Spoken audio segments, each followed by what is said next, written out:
all our speakers to come over for a short panel discussion. I thank you all for keeping the timing. That was impeccable. And I'm sure there's questions from the audience. Please don't be shy. I can't see anything. Any questions from the audience? Maybe I can start. Hi. Yeah. Hi. Hola. Hi, Ed. Yes. Buongiorno.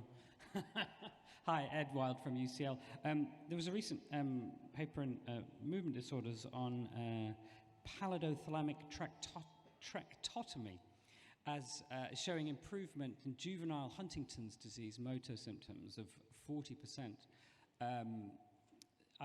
We have two neurosurgeons on stage, so I'm interested to hear your thoughts on this potential surgical intervention for motor symptoms in Huntington's disease.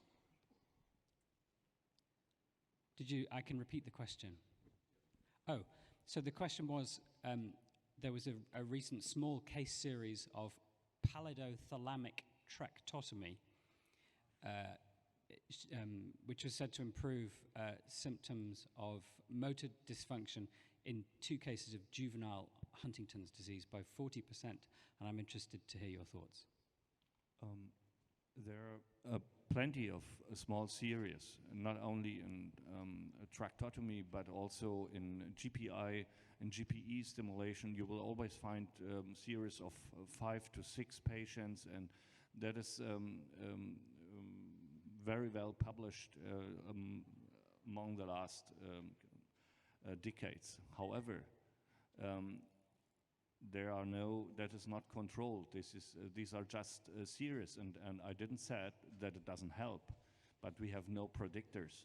And then if you look through the evaluations, the scales which has been done, there is a huge selection bias.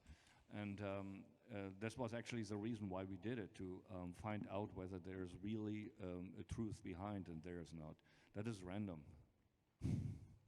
Right. There is something. There's an evidence that you can improve career, as you can do this with dystonia very nicely, by the way, with deep brain stimulation. And this is a symptomatic treatment which you might offer to patients. But you can, there's no way to say in this particular patient we will receive a significant effect. And this is what we can do for Parkinson meanwhile.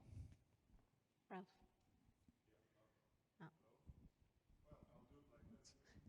First of all, well, now it works. First of all, I wanted to compliment you, Jan. I think it's great that we now have the answer. I know how long it has taken to do this trial, but I think it's a fantastic example for actually this community in the end delivering, and by working together, giving a clear answer to a clinical question we had. I have actually 2 questions in a different context. First of all, when do you guys think, I mean, we were very excited being part of Repair HD. Would you kind of be able to give us a timeline when you think there will be first possible early stage clinical trials with stem cells? That's question number 1. Question number 2 relates a bit to what Cheney has shown and what others have discussed. You know that I'm very much in favor of sham in early stage gene therapy trials. Now we have the issue between the FDA and some regulatory bodies in Europe. I take it there are some regulatory bodies in Europe that actually do favor sham. How does the field want to advance with this? Are we going to see trials in Europe being different than in North America? So these 2 questions. Okay. Is this working? Yeah. Can you hear me? Okay, so I'll start on that, but then I'll probably pass over to the 2 of you. So first of all, timelines, Ralph. So this is moving towards clinical intervention. So as you could see from the slides, Leslie's group are, I think, they haven't got a firm timeline yet, but they're targeting sometime, hopefully, over the next couple of years to go to first-in-man studies. We are probably slightly behind that because actually we're targeting a specific mechanism, and we have quite a lot of confidence that we've now hit that mechanism. But it's a slightly different purpose, and so I think the trials will evolve with slightly different timelines. But we're looking at that sort of timeline to get to first in man. But these are going to be iterative studies. And I think Then in terms of the issue about sham, of course, that's the massive hot potato here. So I'd like to just make a couple of comments and then I'll hand over. So I think it's really important that we think about what we mean by a sham. So, you know, what we mean in the Unicure study is that those patients have a long anaesthetic and they have a cut on the head, and that's it. And actually, if you think about the issues that we've hit with the Unicure trial, that's not really the sham we need to sort out the issues. So that has been able to differentiate what's due to the anaesthetic and what isn't. But actually, what you really want to know is something that's much more difficult to do, which is, you know, what's the effect of the needle in the head? What's the effect of an infusate around that needle? And would you see the same NFL profile with that? I mean, that would be absolutely fantastic and key. That is not something that we're going to be able to do with these very early first-in-man studies. And one other issue about sham is that for cell therapies, you know, some transplants will fail in that the cells may not survive. And I would argue that that gives us a sham. So that we need to be really efficient with these studies and consider it as a whole. So I'm just going to pass over now to Cheney. But I'm not sure I'm going to actually add much more to what Anne has said on that, other than that, particularly where we are at the moment, sort of the stage of development of cell and gene therapies, because they're so early phase and we don't know long-term safety, that perhaps for now we do not include sham because it's not necessary to measure efficacy at this stage. It's something that we perhaps need to reconsider when we get to the point where we know we have a product that is safe and tolerable in the long term. Some of the work that Anne did with the Repair HD consortium showed that the participant or people with HD in Europe do not have an appetite for sham. And there is a chance that if we force that issue early on, they won't join those trials. But that is going to be an ongoing conversation with the sort of patient bodies as we move through the development of these therapies. I think there was another question here at the front. Add something very, very quickly. I think it just again highlights the importance of being able to make delivery visible, because as Anne said, we're going to have failures either with, even with gene delivery. If you've got a lot of extra perivascular spread with cell therapies, if the cells die early on, that gives us the sham that we actually need. And I think the issues, just to be clear, some work that we're currently doing and we're about to publish soon will show that actually the introduction of a needle into the head and the exposure to these kind of cells does have important immune effects. We're beginning to see that perhaps in the Unicure trial, even with gene therapy, and actually these are the kind of sham effects that we need to see. Thank you. Next question, please. I'm Robert Klitzman from Columbia University, and I work on bioethical issues. And I was going to raise a similar issue concerning sham, which is ethically there really is no strong prohibition against sham in and of itself. It really depends on what the perceived risks, what the perceived benefits are.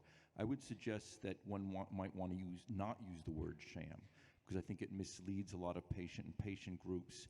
It has a very negative connotation. Sham is usually used against placebo, to control for placebo effects. So I think the use of anesthesia and a small surgical incision would be an appropriate use, perhaps. Using sort of needles going into the brain raises a different issue. Presumably it would not be placebo effect that you're trying to control, but I would hope that in other diseases where there are sort of interventions, invasive interventions, needles going into brain perhaps, that might be a control one might be able to use. Yeah, can I just answer that quickly? Yes, I mean, I agree in principle. I think the issue we have with some of the gene therapy trials is that the duration of the anesthesia is rather long. It's not a trivial thing to have 14 hours of anesthesia, to undergo 14 hours of anesthesia and have no benefit from it, especially in a trial that is designed to show safety and not efficacy. Certainly for phase 1. For phase 3, it might be different if there's enough presumed benefit that it's thought it might be. I'm just saying there's no absolute bright line that you can never do, quote, sham surgery, a term that we shouldn't use. I think we're agreed. The other practical point is that it's bloody difficult to actually have a proper sham where everybody is completely blinded. It's almost impossible. And I've seen that in the Unicure trial. The lengths to which you have to go to are incredible in order to make it really blind. One of the advantages of including a sham study and also the limitations you could see at my study I presented. So when we offered the patient regular deep brain stimulation without switching it on. And what the result was, after 3 months, you saw that some of them improved anyway, and some stayed the same. And this is that underlines the importance of including off groups and direct control groups. But this is not the stage where we are with gene therapy. This is far more close to the bench. And that's why we are in different phases of for those trials, and that's why it is difficult to compare. Did you have a comment, Dan? No? There's one more question at the back. Hi, I'm Danielle from Vanderbilt University, and my question is pointing on the fact that Cheney brought up with inclusivity within the HD community and recruitment for these trials, and I'm just curious if you guys have looked into engaging the minority population of HD and how you reach those audiences for some of these advanced therapies, and then also if there are any biological differences to their response to them as well, and if there's any sort of biomarkers you can measure to see that, because there's other therapies that some racial groups respond differently, so I'm just curious if that has been thought about or looked into. Yeah, that's a great question. I think there are two elements to that, one of which I'm very much not qualified to talk about, and that's about measuring any kind of difference in biological responses between people of different ethnic minorities. But you raise a really important point about how we make sure that our trials are inclusive and reach a diverse population. Although we're not specifically doing it at the moment in Huntington's disease, because we're still trying to figure out the basics, as it were, of how to run these trials before we move ahead to making sure that they are inclusive as they can. But as I spoke about with the Learn study that I'm running in Cardiff with Emma Lane, we've just got some money from the Michael J. Fox Foundation to start exploring that in Parkinson's disease. And although they are different movement disorders and they have individual problems, there are a number of similarities. And we are specifically looking at how we engage with people who are in underserved populations, be that ethnic minorities, people who are in areas of socioeconomic deprivation, as to how we engage those participants and make sure that they are informed of these types of trials so that they have an equal access to be involved. I think that in the interest of time and caffeine, we're going to thank all the speakers, and if there's any more questions, they will be around and probably happy to take them, and I thank you all for participating today.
drinking on in this dirty South.